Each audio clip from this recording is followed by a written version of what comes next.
بسم الله وعلى بركة الله. أعزائي مشاهدي فضائية الإشراق، أسعد الله أوقاتكم بكل خير.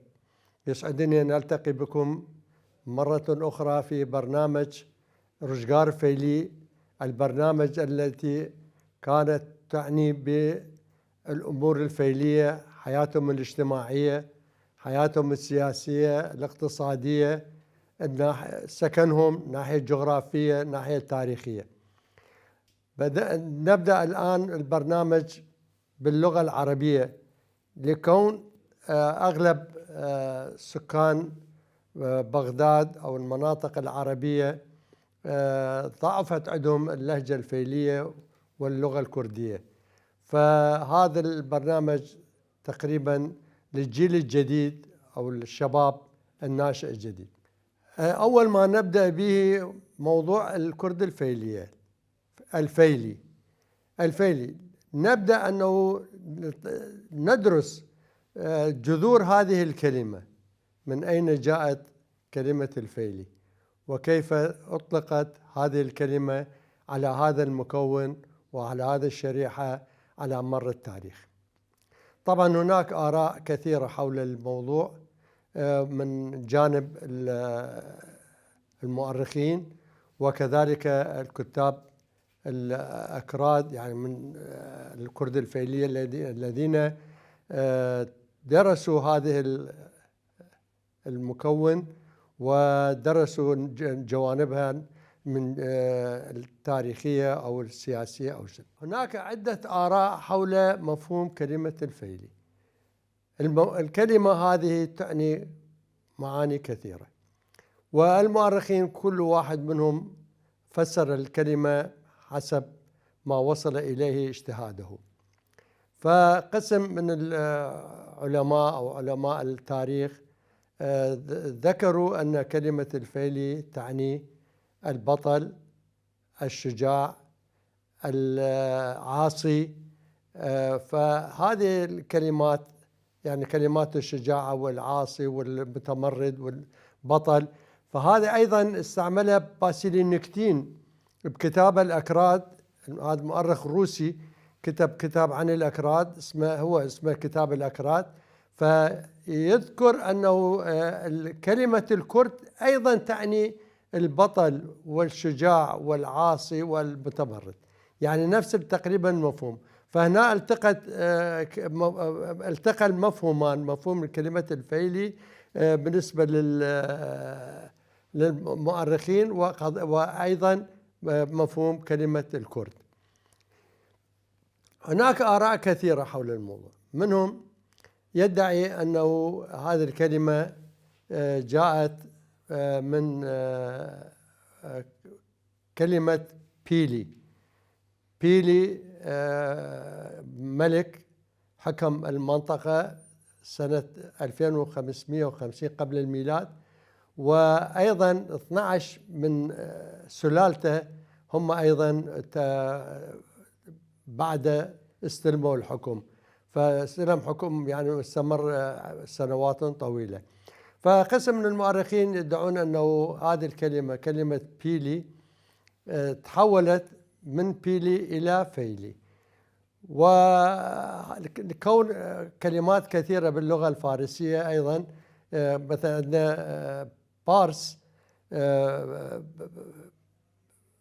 أيضا كلمة بارس وفارس. بارس تحولت إلى فارس، يعني حرف الباء تحول إلى حرف الباء إلى حرف الفاء. طبعا من اللي أنا حقيقة استندت على آراء كثير من الأخوة الذين ساهموا في هذا الموضوع، ومنهم الكاتب نجم سلمان مهدي في كتاب الفيليين أو الفيليون. وهذا الكتاب تقريبا يعني أنا أعتبره من أهم الكتب اللي ناقشت موضوع الكردية أو الكرد الفيليين وبحثت أمورهم من جميع النواحي. والأخوان بعد أيضا قسم آخر من الأساتذة، منهم الشيخ زكي جعفر، منهم الدكتور محمد تقي جون، فهؤلاء أيضا كلهم ساهموا في إبداء آرائهم ونشر أبحاثهم حول الكرد الفيليين. فيقول نجم سلمان مستند إلى كلمة إلى المستشار كرزون، جورج كرزون، يقول كلمة الفيلي بمعنى الثورة، وذكرها هنري فيل بمعنى المتمرد العاصي، كما وردت كلمة الفيلي في مصادر تاريخية أخرى بمعنى الشجاع والفدائي والثائر. أما أصل الأكراد الفيلية فنسبه هوغو كروتا إلى الإعلاميين القدماء، حينما أرى يعني يشبه من ناحية الوجه يأخذ. أما والتر هينس فكتابه اكتشاف يعني هو هذا اللي مثلا بالنسبة للملك بيلي لقوا على القبر ماله إشارة أو شاهد مال القبر مكتوب عليه بيلي، فهذا أيضا هذول اعتمدوا عليه من حكم إعلام، وأيضا اعتبروه قسم من العلماء أنه هذه كلمة هي كلمة الفيلي جاية من ملك بيلي اللي هو حكم وأولاده حكموا والسلالة مالته حكموا مال المنطقة قرون عديدة سنوات طويلة. فهذه واحدة من الشيء. أما الرأي الآخر فطبعا كل رأي له مؤيد وإلى مخالف، يعني يعني ما يعني إلى الآن تقريبا ما موجود كلمة قطعية، يعني استنتاج قطعي لمفهوم كلمة الفيلي. يعني المصادر اللي عندي أنا والمصادر اللي موجودة كلها بها اختلافات وبها وجهات نظر، وأيضا قسم منها يعني بها حقيقة وقسم منها ما يخالف الحقيقة. قسم من المؤرخين ينسبون كلمة الفيلي إلى كلمة الفيل من صار الفتح الإسلامي على مناطق إيران، الفتح الإسلامي، فالفيل يعني هو يعني يصورون أنه أهل المنطقة كانوا يربون الفيلة، فقاوموا الغزو بأن دحس الفيل قائد المعركة وقتله. فقسم من المؤرخين يدعون أنه أهل منطقة إيلام أو المنطقة الكردية اللي يسكنون الفيليين كانوا يربون الفيلة، وقاوموا الجيش الإسلامي بأن بالفيلة، والفيل دهس القائد الإسلامي وقتله. لكن احنا إذا نريد نرجع للموضوع، موضوع الفيل أصلا بعيد كل البعد عن الحقيقة، لأن المنطقة الكردية المنطقة الفيلية هي منطقة جبلية وعرة وصعبة جدا. يعني ما ممكن الفيل هذا الحيوان الضخم اللي وزنه أطنان أنه يعيش بهذه المنطقة، منطقة جبال ومنطقة وعرة، وأيضا حتى يعني الجبال اللي بها يعني الفيل ما يعيش ما يتمكن أنه يتنقل يركض يصعد ينزل، حيوان ثقيل وما ممكن. يعني هذه مسألة الفيل يعني احنا أبعدناها. قسم من المؤرخين ومنهم الأستاذ مدحي المندلاوي الله يذكره بالخير يدعي أنه هذه جاء الكلمة الفيلي من كلمة فئة علي. فئة علي يعني هي مسألة أنه على أساس أنه الكرد الفيلية هم الشيعة، يعني هم فئة علي، هم الكرد الفيلية صحيح يعني نقول شيعة، لكن كلمة الفيلية والناس الفيليين هذه عمرها أقدم من الفتح الإسلامي وظهور المذاهب وظهور هالمسائل هذه. فأيضا كلمة فئة علي هي بعيدة عن الواقع. طبعا هذا آرائهم، وهم كل عالم وكل أستاذ وكل مؤرخ وكل مستشرق له آراءه، وآرائهم محترمة، لأن هذا المستشرق من يدعي هذا يعني يعمل أنه توصل إلى هالنتيجة هذا بعد جهد. فهذا شو اسمه قسم من المؤرخين يدعون أنه كلمة الفيلي أو جاء من كلمة فهلة. الفهلة هي منطقة مرتفعة، مناطق مرتفعة موجودة بالمنطقة الكردية الفيلية اللي موجودة ضمن منطقة جبال زاغروس أو مناطق إيلام. الفهلة والبهلة يعني تقريبا متقاربة. وأيضا الشيخ زكي جعفر عنده رأي أنه هناك يكون نهر صغير موجود بالمنطقة اسمه نهر الفيلية. فإذا هذا النهر موجود وهو الرجل يعني واثق فأنا بقناعتي هذا أقرب المفاهيم إلى الصحة والدقة. الآن وصلنا إلى فاصل، وإن شاء الله سنواصل بعد الفاصل.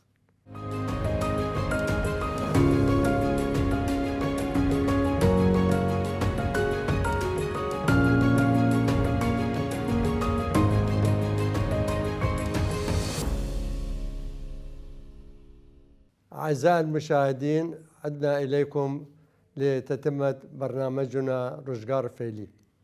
فقبل الفاصل تطرقنا إلى الآراء حول مسألة الكرد الفيليين، وأيضا الآن نستمر في طرح هذه الآراء. من الذين أيضا ناقشوا موضوع الكرد الفيلية أو مفهوم كلمة الفيلي الدكتور محمد تقي جون. حقيقة محمد تقي جون عنده رأي يعني يدعي أن يخالف الآراء هذه، آراء المستشرقين أو آراء الكتاب اللي كتبوا قبله. وأيضا هو محق في هذه الحالة، لأنه أيضا هو يخالف مفهوم فئة علي وأيضا البيلي وهذا المفاهيم اللي شرحناها قبل الفاصل. فهو توصل إلى نتيجة تقريبا أيضا يعني مضبوطة، وهي أنه الكتاب الأفستا مال زرادشت مكتوب بالفهلوية. فالفهلوية هذه أيضا كانت لغة الأفستا، فهي أقرب المنطقة كلها يعني لغتهم، يعني كتبت باللغة الفهلوية يعني لغة أهل المنطقة. الفهلوية تقريبا أقرب إلى الفيلية. فأكثر المفاهيم اللي ينطبق ويا الواقع فرأي الدكتور محمد جون فهو أنه كون الفهلوية اللي كانت لغة السائدة في المنطقة هي الطابق أنه كلمة الفيلي وأيضا اللهجة الفيلية. طبعا اللهجة الفيلية تطورت أو اختلفت، يعني كل اللهجات يعني من تبدأ اللهجة ما تبقى مستمرة على نفس الحالة، فهي تستمر تتغير تزداد تتطور تتأخر يعني إلى آخره. أما كاتب آخر فهو كتاب اسمه بالفارسي تاريخ سياسي اجتماعي كردهاي فيلي در عصر واليان بشتكو. هذا مؤلف ماله مرادي مقدم.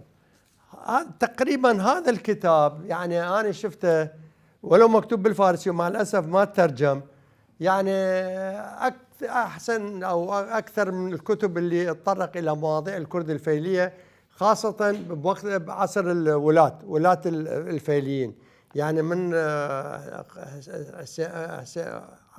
قلي خان وابن غلام وقبلهم. فالمنطقة يعني كل يعني ناقش حقيقة بشكل موضوعي أوضاع المنطقة بشكل تفصيلي. مع الأسف الكتاب ما مترجم للغة العربية، لكن بها شو اسمه. هو شو يقول يعني إلى هسه ما نقدر أنه نأكد أنه هذه الكلمة من أين جاءت وجذور مالها من، فهناك اختلافات كثيرة حول الموضوع. فأيضا هو هم يناقش يعني هم على ملك بيلي وعلى غيره، بس هو عنده هم رأيه يعني يقول ولاة الفيليين اللي حكموا زمن القاجار وبعدين نهايتهم سنة 29 على النظام البهلوي. ولاة الفيليين أيضا كتبوا على قبورهم، على شواهد القبور، كلمة فيلي. الفيلي هذه يعني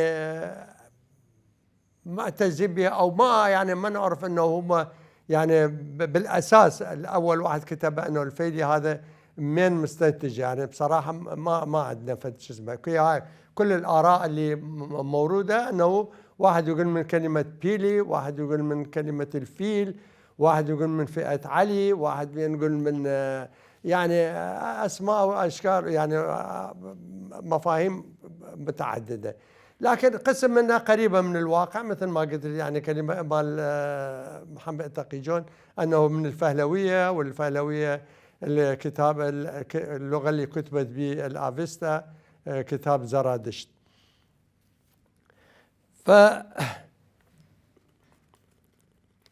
أيضا هو يهم بالنسبة للفيل أبي عارض، يقول يعني منطقة ما بها ممكن يعني ما مو بالممكن أنه هذا الحيوان يعيش به، صعبة. وأيضا المصطلحات الباقية، بس هو هم يعني يشير إلى مسألة الأفيستا فهذه يعني هذه الصعوبة إلى هسه حقيقة ما واصل إلى نتيجة أو إلى شيء قطعي حول موضوع الفيلي. يعني مفهوم الكلمة مفهوم يعني ماشية إلى هسه أنه الآراء وكل الآراء أيضا محترمة. فاللي يقول فئة علي أو اللي يعني كل واحد عنده دليله. وأي شيء آخر بالنسبة للفيل، يعني مو شرط الفيل الكلمة موجودة بالعربي ينطي نفس المعنى بالكردي، مو شرط، ولا بالإنجليزي. هسه فيل بالإنجليزي فهمت، بالعربي فيل، يعني بالكردي يعني مو شرط. يعني هذا هم أنا أكو قسم من الأشخاص أنه من يترجمون يأخذون الناحية التشابه، يعني تشابه الكلمة، وهذا التشابه أيضا هو مو صحيح، لأنه ما ممكن أنه الكلمة موجودة بالعربي تنطي نفس المعنى بالإنجليزي، أو الكلمة موجودة كلمة إنجليزية نفسها مثل ما أيام زمان قالوا شكسبير، كلمة شكسبير جاء من شيخ زبير. يعني هذا ما ممكن يعني أنا نفسر هالمسائل هذه. فإلى هسه يعني موضوع الكرد الفيليين، وأكو إن شاء الله يعني الشباب واكو هناك مؤرخين جدد او باحثين من جامعه طلبه ماجستير دكتوراه، فاتمنى انه يوصلون الى نتائج افضل من هاي النتائج اللي وصلوا لها الاخوان او اللي كتبوا به وتعبوا به، والله يرحمهم الاموات والله يطول اعمار الموجودين منهم. فهذا المفهوم لها الى الان مفهوم كلمة الفيل. يعني هواي يسألوني برا مثلا هاي الكلمة مين جاية؟ يابا يعني كان يوم أقول لهم يابا من متمرد، من شجاع، من بطل، من يعني آخره. وهذا بالنسبة لمحمد مرادي مقدم بالفارسي حقيقة عنده ملاحظة قوية. يقول بالنسبة لكلمة الفيلي تنطي معنى المتمرد والعاصي.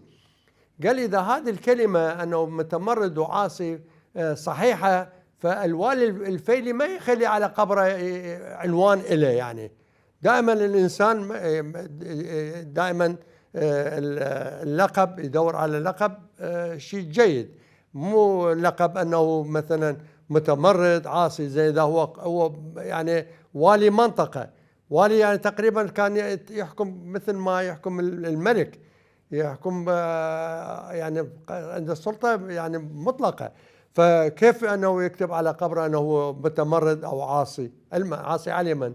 فلهالسبب هذا كلمة المتمرد والعاصي أيضا مراد متقدم ينفي، يقول هذه الكلمة أيضا مو صحيحة، لأنه شلون هذا يختار كلمة عاصي ومتمرد هو والي منطقة؟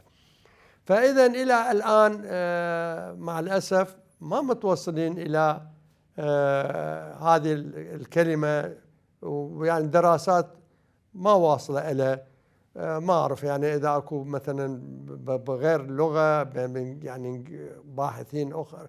يعني بالنسبة لزكي الشيخ زكي الرجل تعبان بالمتاحف وبالمصادر وتعبان، بس أيضا يعني هم يذكر نفس القضية اللي احنا نذكرها. فأكو يعني أيضا يذكرون أنه الفيلي احنا نطلق على كرد الشيعة، والكرد الشيعة يعني نطلق عليهم كلمة الفيلي. مع الأسف أكو عشائر فيلية احنا يعني نأكد عليها ونلقي الضوء عليها. عشائر فيلية عندنا احنا صح، الكرد الفيلي هو بالنسبة للناحية المذهبية هو الشيعي، لكن اكو عشائر كردية فيلية هي بها مذهبين، المذهب الشيعي والمذهب السني. يعني ناخذ عشيرة الزنقنة الموجودين جنوب داقوق، يعني على مناطق خانقين ومندلي ومناطق اللي موجودين على الجانب الآخر من زاغروس، يعني على إيلام والمناطق هذا هم شيعة. لكن الزنقنة اللي موجودين بكركوك بكفري بسليمانية بأربيل هذول السنة.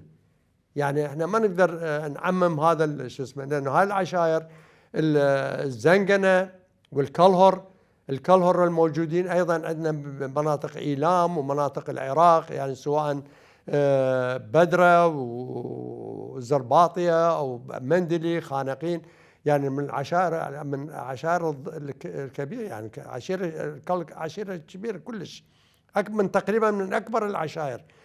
عشيرة الكرهر أيضا الموجودين منهم واللي هسه موجودين وعايشين بالسليمانية مذهبهم شافعي. وعندنا أيضا عشيرة الورمزيار ورمزيار اللي عايشة ساكنين بزرباطية وهالمناطق مالتنا بدرة زرباطية والمناطق هذه هذول الشيعة.